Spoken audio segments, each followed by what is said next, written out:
Hi, folks. My name's Sam, and I've been wanting to respond for some time now to the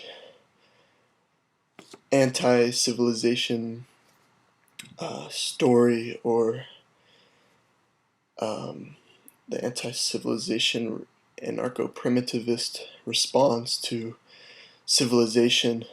And yesterday, on August 14th, here in Peaceburg, we had a big peaceful gathering of hands to celebrate Global Peace Day. And um, my friend Phil Osophical had posted on Facebook a reminder that, hey, everyone come out to this event. And there were several responses that read the following: "Fuck peace. Keep holding hands while kids starve, ecosystems dissolve, and the poor continue to cop the bullets. Maybe if we give enough hugs and kisses to each other, all this shit will stop. Please, fuck everything about this post. Resist. When planning a form of action, you should take into account if you are actually accomplishing anything. How will my actions effectively stop civilization from destroying life?" So, there are two questions that I wanted to address. And after reading these responses to the peace gathering, I decided to write a little paper or a response, which I'm going to read here. So in this response, I'm going to answer two questions. The first is, why advocate peace when the planet is being destroyed? And the second question is, shouldn't we be resisting against the status quo, taking any measures necessary, including violent rebellion, to bring down the systems in place? So here we go. This is called "In Defense of Peace, Fierce Love in the Age of Reunion." The following quote is from Vietnamese Buddhist leader Thich Nhat Hanh. "If we want to end the war in the world, we need to first end the war in our own hearts. Our hearts need to be fully compelled to act with hope and compassion." The current state of humanity is one of imbalance. We are experiencing a convergence of different crises, which are all really part of the same crisis of consciousness, of spirit, of the human sense of self. It is what Julia Butterfly Hill calls disconnected consciousness, which makes it possible for us to clear-cut forests, drop bombs on human beings, and view the world as other, as something separate from ourselves. In this way, the content of our hearts and minds, our thoughts, our beliefs, our perceptions, our emotions, and the essence of how we understand who we are, constantly work to shape our external relationships and the actions that manifest in the physical plane. If someone looks at a tree and sees dollar bills, she will view that tree in a certain way. If someone looks at the same tree and sees a living, breathing, sentient being with which she forms a sacred, interdependent relationship, she will view that tree in a different way. Our separation goes very deep, and we all feel on some level that something is very wrong around here. Most of us respond with despair, cynicism, numbness, and detachment as we watch a world spiral into catastrophe. Both the physical and immaterial infrastructures of a culture built on separation have begun to crumble and fall to pieces. As economies and governments falter, ecosystems collapse, and a new story of being begins to emerge. But the old story of self and of world has left us with deep aching wounds. The paradox is that, despite the excessiveness of a culture obsessed with accumulation of the material, we are left with stinging fissures of emptiness as we lack what we truly desire: connection, community, authenticity, passion, and vital relationships with ourselves, with one another, and with the planet. We can't create these new stories without fully feeling and unraveling the depths of the world's wounds, without fully appreciating the roots of ourselves. One of my friends puts it this way: my gut reaction to all this, war, suffering, greed, is to cry, to be in touch with the pain, to be really sad about how broken the system is, and how broken we are. I can get really pissed and angry. But something is redeeming about feeling the pain and suffering. Whenever I've felt pain and made myself vulnerable to expose the brokenness, it's been a really powerful experience of connection and healing, experiencing the suffering to transcend and operate from our deeper selves. The criticism of the Pittsburgh Peace Gathering overlooks the psychology of living through this culture of separation, and it disregards the need for our wounded minds and hearts to heal. There is a spiritual dimension to the planetary crisis. A collective shift out of humanity's separation is intimately related to a parallel shift in our individual self-conception. Something like the Peace Gathering yesterday on August 14th helps us to reweave the tattered threads of the separate self into the fabric of community and connection. Indeed, it means asserting oneself as part of a greater whole. There is a place for action, perhaps fierce, radical, and revolutionary action. But if it does not grow out of a fierce love for the planet, for oneself, for the gift called living on planet Earth, it becomes weak, infused with indignation, bitterness, and resentment.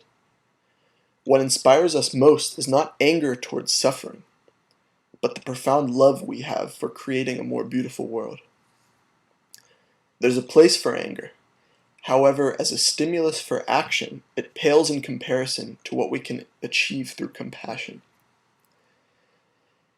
The anarcho-primitivist rhetoric is usually replete with cynicism and condemnation, frequently resulting in the claim, "What you're doing is useless and trivial because the real problem is civilization itself.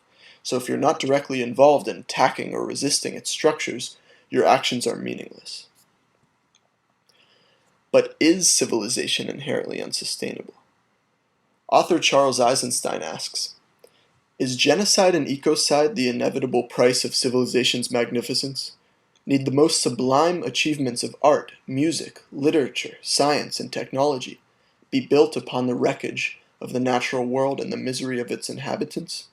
Can the microchip come without the oil slick, the strip mine, the toxic waste dump? In other words, can the gift of technology and culture somehow be separated from the curse? In his beautiful work, The Ascent of Humanity, Charles talks about civilization as an organic process of becoming, rather than a monstrously wrong turn in human history. Certainly, the domestication of plants and animals was a momentous event that perhaps has forever transformed the planet. But so has toolmaking. So has fire building. So has the migration of life from the oceans to the land. So has the formation of cell walls in multicellular organisms. So has the cooling of the primeval universe to assemble atomic structures. The universe has been complexifying since its first manifestations, to the point where today, we monkeys have created extraordinary works of culture, language, art, ideas, technology, communication, and all the other achievements that make us human. In one sense, it seems that civilization was an inescapable path, an essential step in the process of our evolution. Or rather, that humanity needed to embark on the journey of separation to learn how to live properly, again, in an ever-changing and developing universe. Perhaps the transition from hunter-gatherer to agricultural society marked the birth of an epoch whereby humanity was reborn into childhood, into a take relationship with Mother Earth. Charles Eisenstein writes that, just as a child takes and takes from a mother without reciprocating, as characterized by the growth of any organism, we have been taking from the earth without giving back, without forming a mutual relationship with her. The crises facing us today are the birth pangs of a new humanity, which is transitioning from childhood to adulthood, from the disconnected consciousness of the take relationship to the connected self, through which we desire to give back and enter into a co-creative partnership with what Charles calls Lover Earth. I don't think the right question is, how will my actions effectively stop civilization from destroying life? But rather, the question is, are my actions contributing to healing or destruction? Empowering communities through peace gatherings is more effective than blowing up a dam or a bank or the New York Stock Exchange, because this empowerment is imbued with a consciousness that says yes to the world, rather than no, rather than viewing our situation as doomed to failure and ourselves as insignificant agents of social change. Charles Eisenstein says, "No matter how complete the despair, no matter how bitter the cynicism, a possibility beckons of a world more beautiful and a life more magnificent than what we know today. Though we may rationalize it, it is not rational. We become aware of it in moments, gaps in the rush and press of modern life. These moments come to us alone in nature, or with a baby, making love, playing with children, caring for a dying person, making music for the sake of music, or beauty for the sake of beauty. At such times, a simple and easy joy shows us the futility of the vast, life-consuming program of management and control. We intuit also that something similar is possible collectively. Some of us may have experienced it when we find ourselves cooperating naturally and effortlessly. Instruments of a purpose greater than ourselves that, paradoxically, makes us individually more and not less when we abandon ourselves to it. There is a healthy positive energy that comes from creating instead of resisting. Or rather, resisting in the form of creating and collaborating. Resisting in the form of manifesting peaceful relationships and peaceful solutions. Being the change we want to see means acting with compassion and organizing peacefully. There's no one who doesn't want peace. And if you can't find it where you're standing, where do you hope to run in search of it? The solutions exist already. The challenge is for us to inspire one another to listen to our hearts. In other words, to become ourselves again, and in doing so, become something much larger than ourselves. Acting peacefully in the face of such calamity reminds me of Taoist or Zen Buddhist philosophy, whereby what is malleable is always superior to that which is immovable.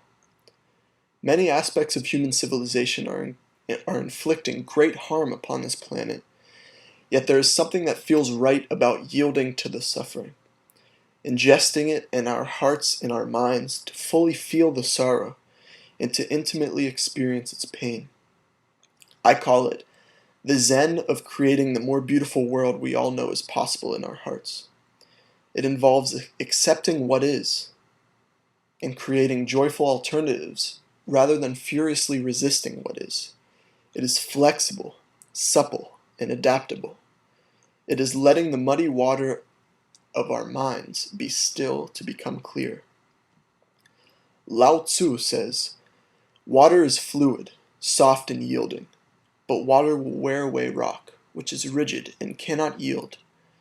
As a rule, whatever is fluid, soft, and yielding will overcome whatever is rigid and hard. This is another paradox. What is soft is strong. Life is a series of natural and spontaneous changes. Don't resist them. That only creates sorrow. Let reality be reality. Let things flow naturally forward in whatever way they like." So, it's from this way of being that the right actions emerge. This doesn't mean sit around meditating while the world around us is being pillaged, as represented in one of Derrick Jensen's cartoons. It means acting through acceptance. It means moving through the world with a soft heart and a clear mind, and letting your actions flow smoothly and effortlessly out of the joy of being, of living, of creating, of feeling good.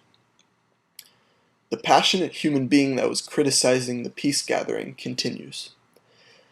"I guess I just don't see the point in celebration. How can you celebrate at a time like this? I feel if you're going to celebrate, you should earn the celebration. Do something that is effective, and then celebrate the victory. I think that part of the transition into a new humanity means celebrating life in all of its manifestations. The leaves and the laughter, the sky and the sorrow, the birds and the just being. Any movement that dissuades us from being happy and enjoying life's pleasures just doesn't feel right.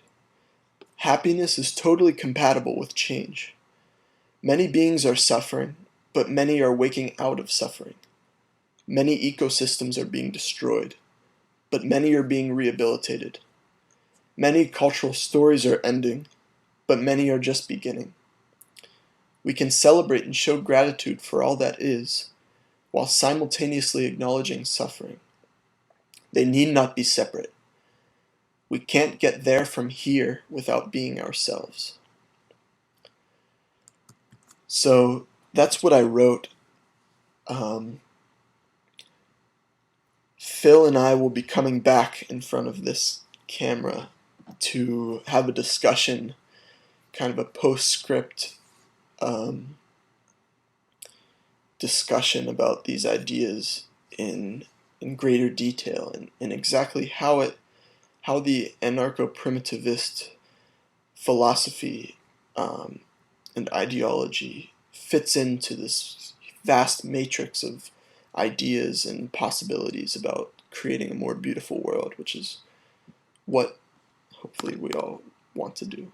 So, happy Monday and sayonara.